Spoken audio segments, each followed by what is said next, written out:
پروګرام ریټیلر صحیح پیسې والا دی یار څه دیګه بعد هغې نه خبره ده خو لکه 400 کې دې وخت کې 1300 پولیس دي په دې 1300 سره په حجرو باندې ډیوټي کوي دا څه 1400 ته خبره را رسي 22 لاک نه زیاته آبادي ده د قوم چې کمې ذمهوارۍ جوړېږي که نه نو موږ خپلې ذمهوارۍ نه ترسره کوو خو نن عجیبه شان کار دا وشو چې آیس پروش دې وخت کې لږ ډېر زیات پریشانیو کې دي کم چې هغه دنده چلی کومه دنده چې زمونږ د بچو پانده ده هغوی کولو یو انکشاف وشو خبرې مخې ته راغللې چې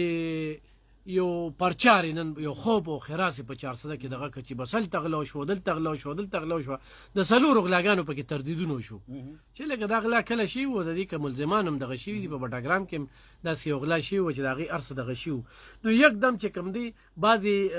قلمکاران هم چې کوم دی نو علاکار جوړ شو او هغوی هم چې کوم دی نو د هغوی هغه پوسټونه یې دغه کړله نو په هغې باندې بیا چې کله ردعمل راغی نو بیا د خولې نه چوڼم نه خته چې دا ایسپروش دپاره لکه ته وګوره چال ته وګوره که نه زه تاته یو خبره کوم تېره ورځ دلته سیټي پولیس یو پریس کانفرنس وکړو هغوی وایي چې موږ 15 موټرسایکلې چې دي نو دا موږ برآمد کړی ټیک شو هغې په 2-3 ورځې پس په شب قدر کې ریاض خان ډي سپي چې په سربراهۍ کې هغوی پریس کانفرنس وکړو هغوی هم تقریبا صدق عمره موټرسایکلې چې دي او په لکونو روپۍ چې د هغې ورسره برآمد کړی کرایم چې دی نو دا کرایم پولیس د دې دپاره نه دی چې دی به د کرایم د کېدو نه مخکې به دی هغه کنټرول کوي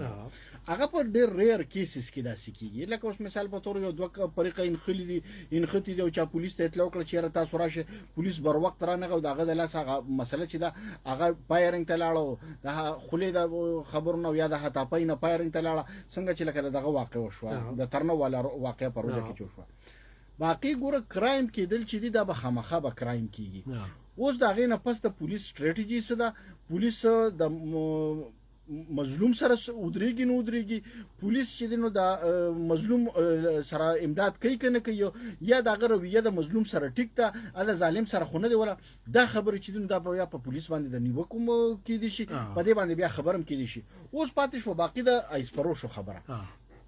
چې کله یو سړی تنګ شي نو خامخا به هغه هم دغه حربې استعمالوي هغه به هم په دې حربو باندې دغه کوي د خلکو توجه هټولو دپاره چېرې لکه زمونږ نه توجه دغه شي ګوره باقاعده ما ته ښه یاد دي مونږ په کالج کې وو او زمونږ په کلي کې په بازار کې په یو شپه باندې شپږ دوکانونه چې دي دا تالې یې ماتې کړې وي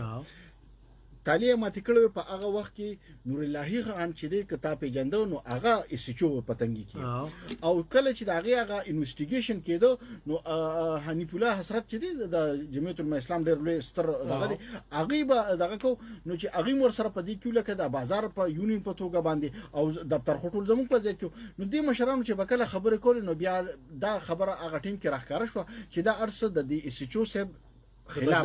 د بدنامولو دپاره دا څه شوي وو نو زه درته وایم چې بعض اوقات لکه دا خلک د کریمینل خلک چې دي نو د خپل ځان نه دغه لرې کولو دپاره داسې بس موږ د نن دا کمپین ولیده که نه ماسې خپله نن دغه وکړو چې بس هر څه او د دروغو نیوز چې کوم دی به د ډي پي او د بدنامولو لپاره یو عجیبه شانتې کردار وچلو او بیا څه خلک ورسره خپل انتقام او خپل بړاسه او خپل لکه داسې ټیم کې چې کوم دی خالد منصور لکه دې وخت کې لکه د انډیا او د پاکستان مسله ده نو دې وخت کې موږ له د یو موټه کېدو ضرورت دی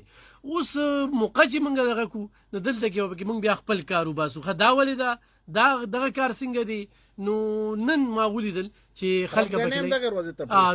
نن طرفګنۍ چې کوم دی بعضې صحافیان هم په دې کې یو کردار ادا کړي چې لکه د خپلې ضلع